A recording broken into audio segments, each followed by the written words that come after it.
All right, so here you see our Fast Attack shoe. This design allows for easy, toolless adjustment of the rubber cutting edge. Instead of having to loosen all the cutting edge bolts across the face of the moldboard, all you do is pull this pin. There's a linch pin in the back that you remove.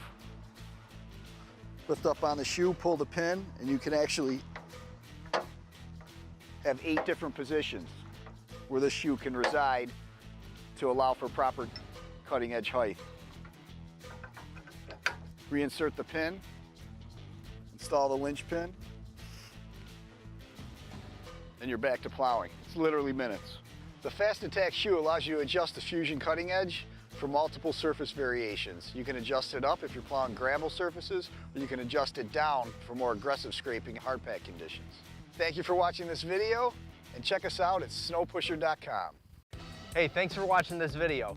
Make sure you hit the subscribe button down below so you'll be notified when the latest videos come out. You can also click the link down in the video description to be taken to snowpusher.com, where you can see our full product line, find your local dealer, and find other valuable information.